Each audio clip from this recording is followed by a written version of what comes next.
আব্বাজান আমলটারে কম করে গুনার কাজ ভারী করেছেন। ওই গুনাহ হলো সাপ, আর ওই বৃদ্ধটা হলো নেক আমল। আপনি তার কাছে সাহায্য চেয়েছেন, কিন্তু আপনার আমল দুর্বল করে রাখার কারণে আজকে হাসরে আপনাকে সে সাহায্য করে নাই।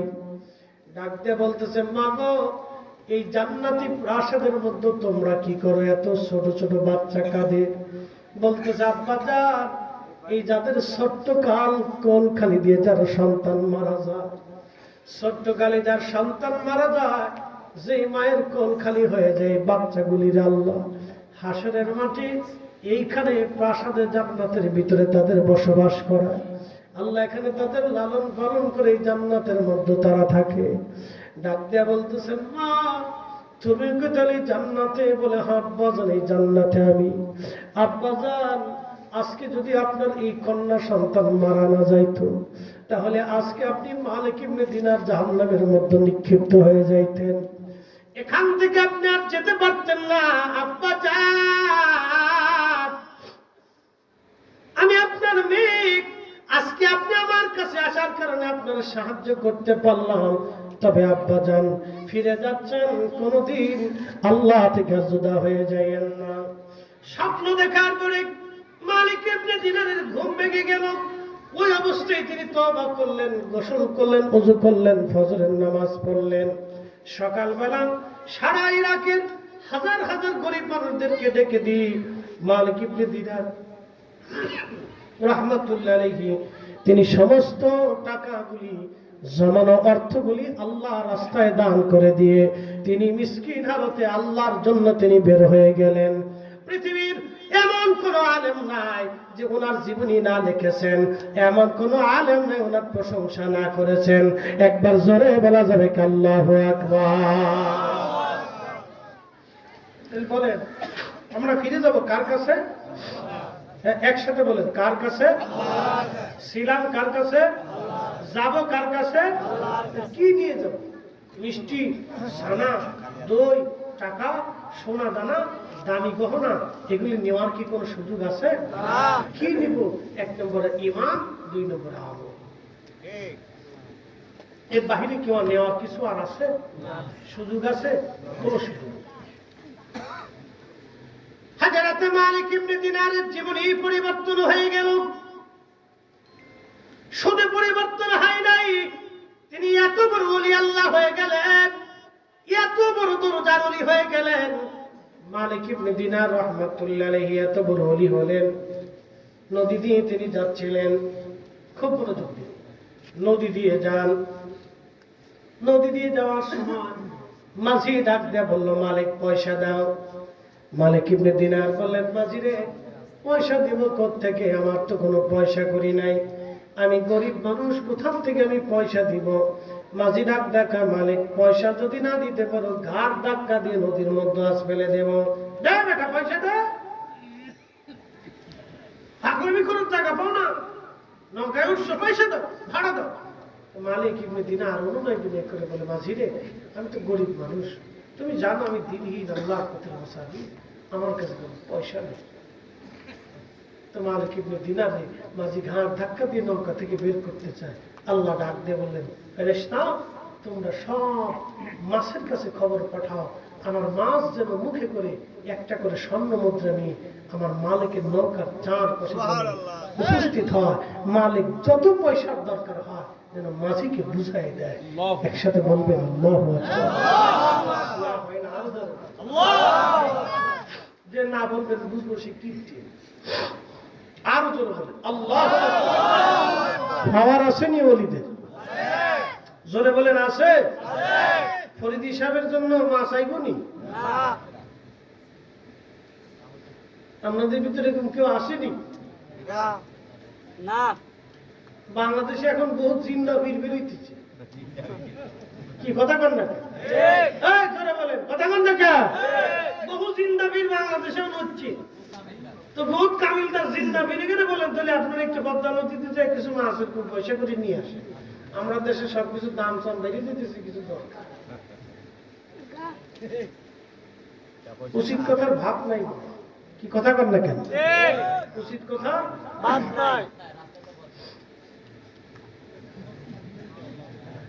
একসাথে জোরে বলেন তো আল্লাহু আকবার। আল্লাহু আকবার ওয়ালিল্লাহিল হামদু বিসমিল্লাহির রাহমানির রাহিম।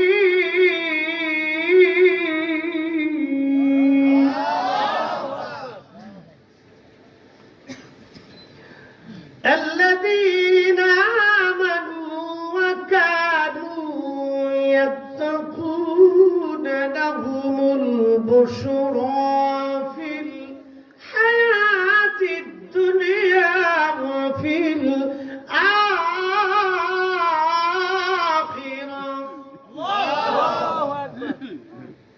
الذين آمنوا যারা ঈমান আনছে ঈমানদার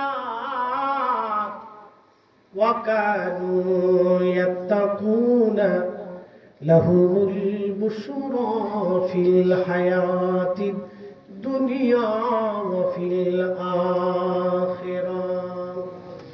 দুনিয়াতে ঈমানের পরে যারা মুত্তাকি হয়েছে আল্লাহকে ভয় করেছে, আল্লাহর কোরআন বলতেছেন দুনিয়াতে তাদের জন্য সুসংবাদ, আখিরাতেও তাদের জন্য সুসংবাদ। মালিক ইবনে দিনারের 4-5 দিন হাজার হাজার নদীর মাছগুলি এসে মুখে করে একটা করে স্বর্ণ মুদ্রা নিয়ে আসছে। মাঝি, মালিক ইবনে দিনার ডাক দিছে, মাঝি যতগুলি পয়সা লাগে ভাড়া বাবদ তুমি নিয়ে যাও, আমার আল্লাহ মাছের মুখে করে আমার জন্য পয়সা পাঠিয়ে দিয়েছে। তুমি 1 পয়সা চেয়েছো, আমার আল্লাহ হাজার হাজার মাছের মুখে করে শত শত হাজার হাজার স্বর্ণ মুদ্রা পাঠিয়েছে। তোমার যত দরকার তুমি আজকে ভাড়া বাবদ নিয়ে যাও।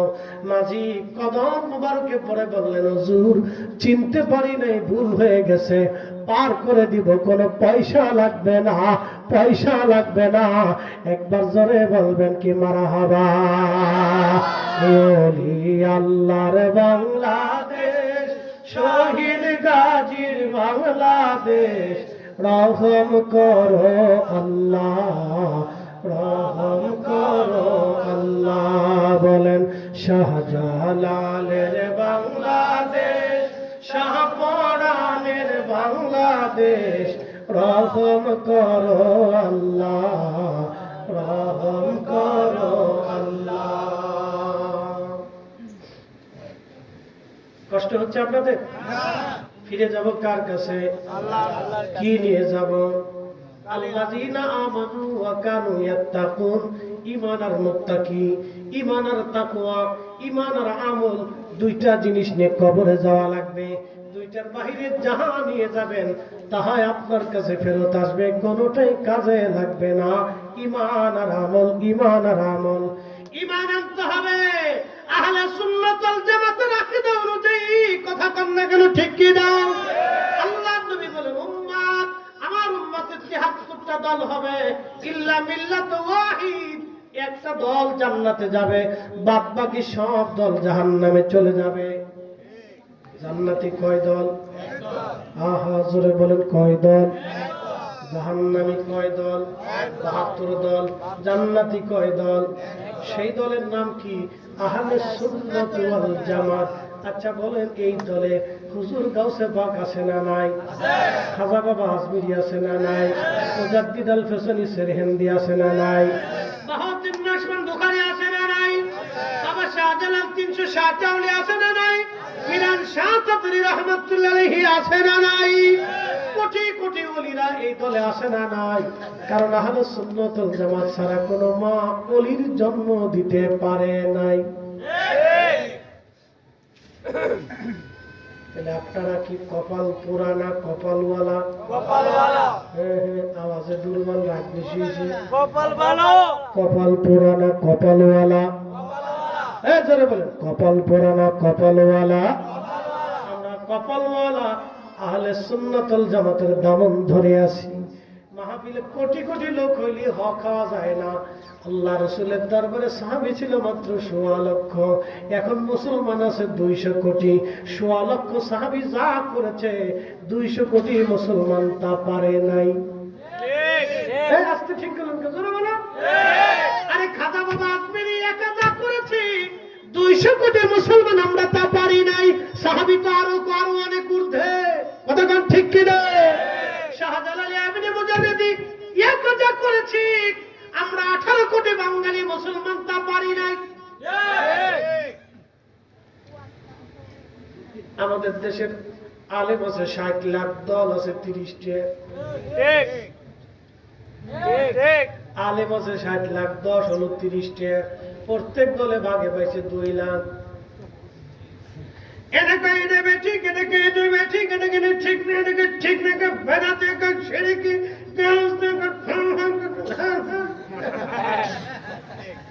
কাজ হয় না। শাহজালাল ছিলেন এক দল। জোরে বলেন কয় দল? জোরে বলেন কয় দল? শাহজালাল রহমাতুল্লাহর সাথে যারা ছিলেন তারা কয় দল? কোরআন কয়টা? নবী কয়জন আমাদের? একজন। কোরআন কয়টা? দল কয়টা? আমাদের দল কয়টা? দলের নাম কি? জোরে বলেন, জোরে জোরে জোরে জোরে জোরে জোরে জোরে। আহলে সুন্নাত ওয়াল জামাত। বাস, এক কথায় শেষ। আমরা অন্য কিছু চাই না, বুঝি না, বুঝার দরকার নেই, বেশি বুঝলে বিপদ। কথা বুঝে যেতে হবে। এদেশে দিন কায়েম কখনোই হবে না যতদিন পর্যন্ত ঠুয়াঠুই গুতাগুতি কিলিকিলি মাস্টারমাস্টারি আছে, কাজ হবে না।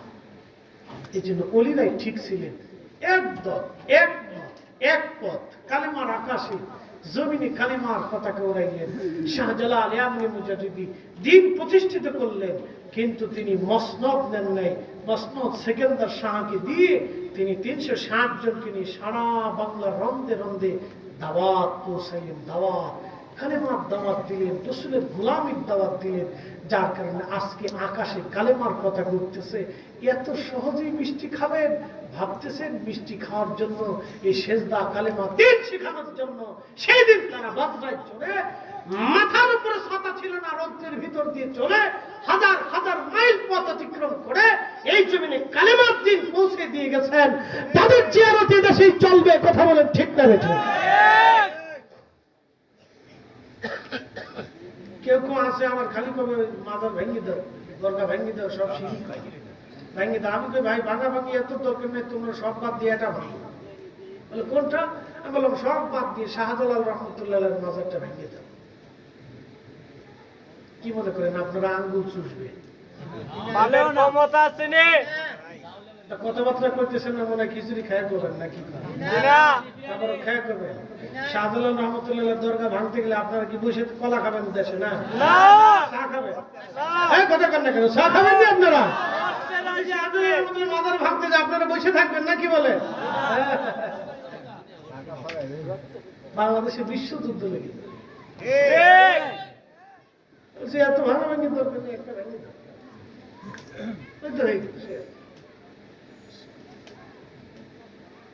শোনেন। কিছু কিছু সময় কিছু কিছু মানুষের উগ্রতা দেখলে মনে হয় যে একবারে কি না কি লাশা হয়ে পড়ছে, কিন্তু জানে না ক্ষমতা আল্লাহর আদালত থেকে, আল্লাহর আরশে মোয়াল্লা থেকে বন্টন হয়। হাতের মধ্যে চেঞ্জ হয়ে যেতে পারে, হাতের ভিতরে শেষ হয়ে যেতে। শোনেন, একটা কথা বলি আজ আপনাদের। পৃথিবী বিখ্যাত অলি যারা ছিল তারা কোনোদিন মসনদ নেন নাই, তারা মসনদের জন্য দোয়া করত। যে বাদশাহ যত অলি প্রিয় ছিল সে বাদশার স্থায়িত্ব তত বেশি ছিল। উসমানী সাম্রাজ্য অলিদের দোয়ার ফসল।